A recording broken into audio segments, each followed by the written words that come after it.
నారాయణఖేడ్ నియోజకవర్గం పెద్ద శంకరంపేట మండలంలో వివిధ గ్రామాలలో పలు అభివృద్ధి కార్యక్రమాలకు శంకుస్థాపన చేశారు డాక్టర్ ఎమ్మెల్యే పట్టుల సంజీవరెడ్డి. చిల్లపల్లి గ్రామంలో సీసీ రోడ్ నిర్మాణంలో భాగంగా శంకుస్థాపన చేశారు. అదేవిధంగా ఉతులూరు, శివాయపల్లి, దానంపల్లి, బూరుగుపల్లి తండా మరియు బూరుగుపల్లి గ్రామాల్లో సీసీ రోడ్ల నిర్మాణం పనులకు శంకుస్థాపన చేయడం జరిగింది. ఈ కార్యక్రమంలో కాంగ్రెస్ పార్టీ మండల అధ్యక్షుడు మధుసూదన్, రాష్ట్ర ఓబీసీ అధ్యక్షుడు జనార్దన్, దానంపల్లి మాజీ సర్పంచ్ నారాయణగౌడ్, జిల్లా కాంగ్రెస్ అధ్యక్షుడు రాజేంద్ర గౌడ్, మాజీ ఎంపీపీ రాజు, పట్టణ అధ్యక్షుడు గంగారెడ్డి తదితరులు పాల్గొన్నారు.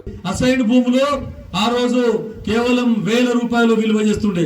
ఈ రోజు ఒక్కొక్క ఎకరము 10 కోట్లు, 20 కోట్లు, 30 కోట్లకు ఎకరం కూడా.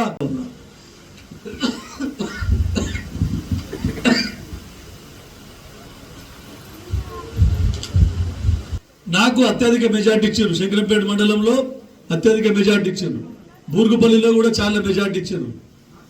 కానీ ఇంకా కూడా నేను అన్ని మండలంలోని అన్ని గ్రామాల వాసులకు నేను అడుగుతా ఉన్నా, ఏం చేసిండ్రు 10 సంవత్సరాల నుంచి అని ఇంకా కారు గుర్తు కోట్లు పడుతున్నాయి. చెప్పండి, ఏం చేసిండ్రు అని. ఇంకా బానిస బతుకులు అవసరమా? ఇంకా చేతికి సంఖ్యలో ప్రభుత్వానికి ఇది అవసరం, మేము అభివృద్ధి చేస్తామని తీసుకొని యాక్షన్ పెట్టి బినామీల పేరు మీద వారి టిఆర్ఎస్ నాయకులకు సంబంధించిన వాళ్ళకే కట్టబెట్టిన ఘనత ఈ టిఆర్ఎస్ ప్రభుత్వం అని చెప్పి చెప్తా ఉన్నాను.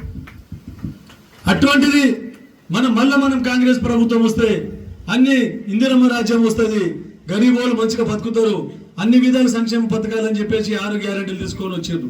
దాంట్లో సంక్షేమ పథకాలు ఒకవైపు, అభివృద్ధి ఇంకోవైపు. ఇవన్నీ మళ్ళీ కాంగ్రెస్ తోనే సాధ్యం అని చెప్పేసి. మరిన్ని అప్డేట్స్ కోసం మా ఛానల్ ని సబ్స్క్రైబ్ చేయండి.